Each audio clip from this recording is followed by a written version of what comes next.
Well,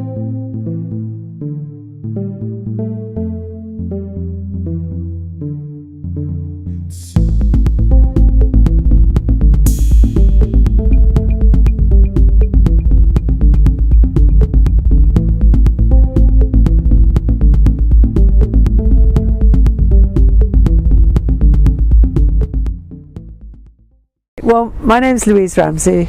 I'm running for the Scottish Green Party on the regional list. I'm number 2.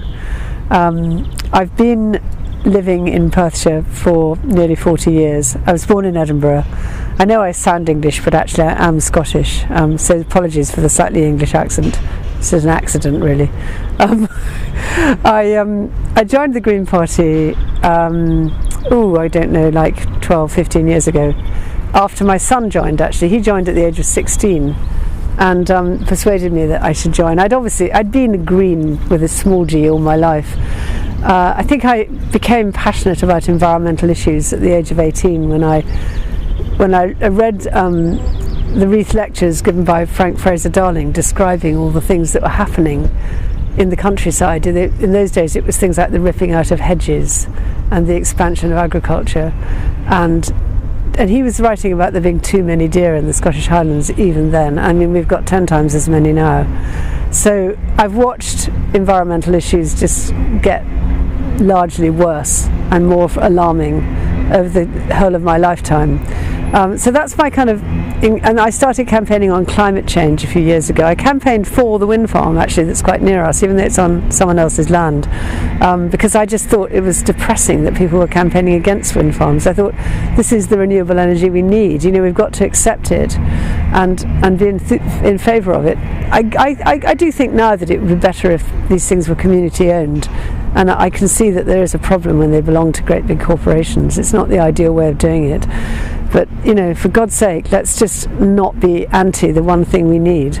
And then I got involved in campaigning on beavers. My husband brought beavers onto our land, and he's an ecologist, and he's, you know, really passionate about restoration ecology, and having beavers on our land just was the most fascinating, extraordinary experience. I mean, the beavers have done the most incredible things, built dams, created pools that weren't there before. We've got so much more wildlife than we used to have. It's been an utterly thrilling, extraordinary experience. It's also brought a lot of people to visit us, and it's been so interesting. And I'm not going to tell the whole long story of the beaver campaign because it would take forever.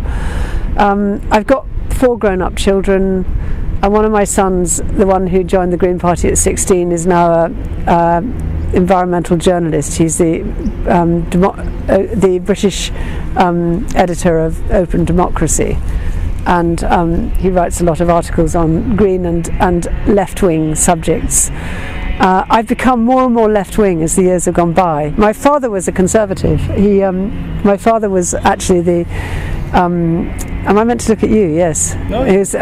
My father was the chairman of South Edinburgh Conservatives, and he'd be astounded to think of me as a sort of lefty Green. But, you know, years have gone by, and the world has just transformed itself into this kind of monster, this kind of capitalist monster.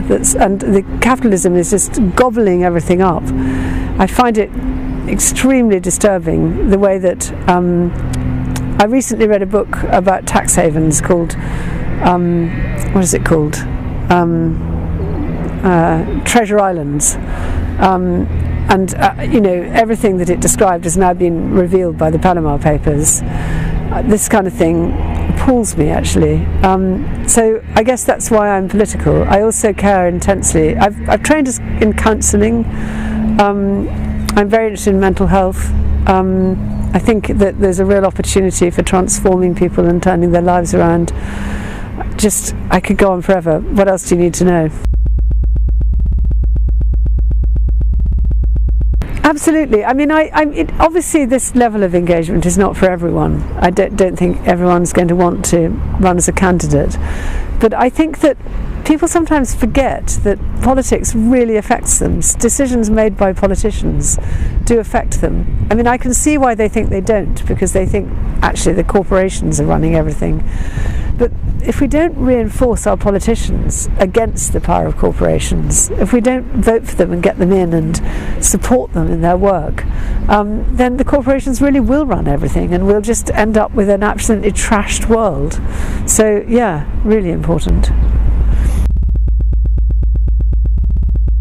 Yeah, I am obviously registered to vote. I'm planning to vote Green, actually, at the Holyrood election on the 5th of May. Yeah, I sort of haven't been to the doctor much recently, but my impression is it's patchy. I think the GPs are very stretched. I don't know whose fault that is, possibly Westminster's fault for cutting our broad funding. But I think I've heard from a lot of GPs that they find their workload really excessive. I think they do very well considering that, a lot of them. I think there are good bits and bad bits. I think the mental health side is absolutely inadequate.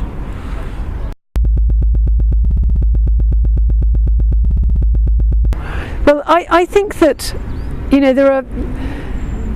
Land reform is a pretty tricky issue, and actually I didn't say this earlier, but my husband is in fact a landowner, and as a landowner's wife, I can get a bit uncomfortable when land reform is mentioned. It's like, oh, are they going to come and compulsorily purchase our land? But when I think of it as a citizen, and I think about the whole issue of Scotland, and we have this deep injustice actually that a very small number of people own all the land, and sometimes that doesn't matter because obviously farmers need a lot more land than householders do. I think there are pinch points where it does begin to matter very much, and one of those pinch points is when you need a bit of land on the edge of a city for affordable housing, and it turns out that it belongs to some mysterious body registered in a tax haven, and that's and that the other problem with that it's very hard to even work out who owns it, and this applies, for example, to Leith Docks, which is owned by a company registered in the Virgin Islands and is actually needed by Edinburgh for building houses.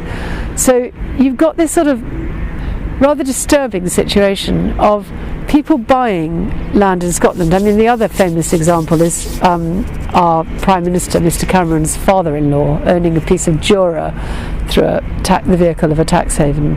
And I find this, I think this is something that we shouldn't allow, because one of the problems is that you can't even tax these people because their money will,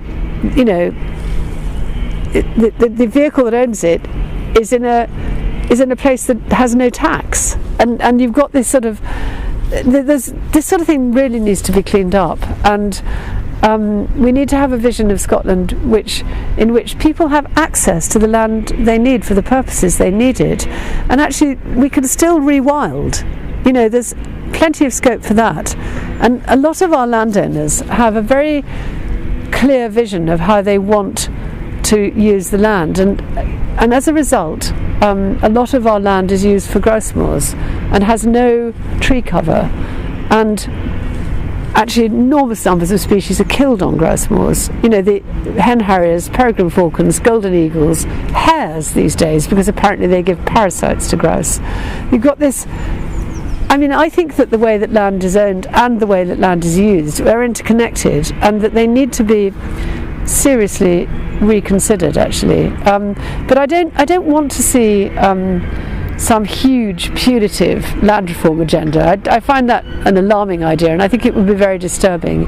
I think this is more about little changes at the edges, and I think we could start with these tax havens. I think that's a good place to start, and on the land use issue I think we should start by really looking long and hard at driven grouse and asking, can this be regulated, or actually is it time to look for a ban?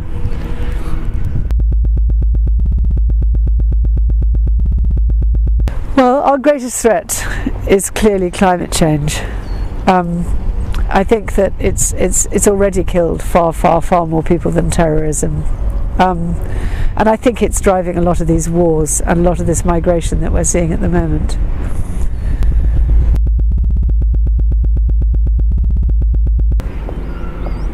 Green Party puts the environment first.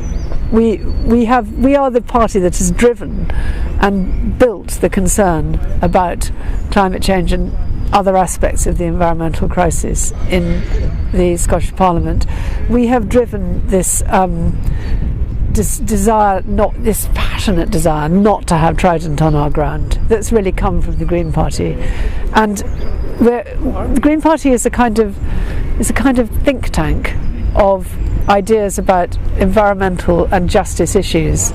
It's extraordinarily full of very intelligent, thoughtful, caring people who have put together year after year manifestos of very well thought out ideas that can transform our society. We really do feel we need to work out, we need to get out of the conundrum that we're in, and there are ways forward. Sometimes I feel as though, I was at the National Farmers Union hustings on Monday, and I felt as though what was going on was I was saying your house is built wrong, and they were saying my house is burning down, come and help me put out the fire, and I was saying but your house is built wrong, and they didn't want to hear that. I can understand why they didn't want to hear that. Nobody wants to be told that their house has got the wrong architecture when it's on fire, but actually in the long run we need to think about how we build, how for example we farm.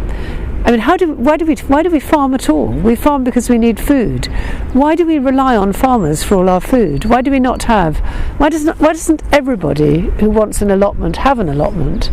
This is surely a priority. Why don't communities get together and decide to have community gardens and employ some of their unemployed young people to grow food on their behalf if they don't want to grow food themselves? There are all sorts of different ways of doing things. We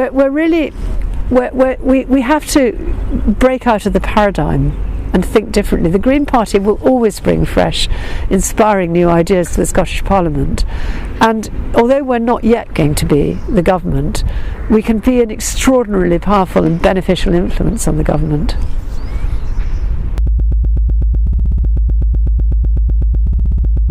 I think I need to say to her, you've got to recognise that oil and gas are not the future of Scotland. I mean, I know that the SNP are very keen on renewable energy, but they seem to have this kind of disconnect which makes them say we want renewable energy and we want to pull all this oil and gas out of the North Sea.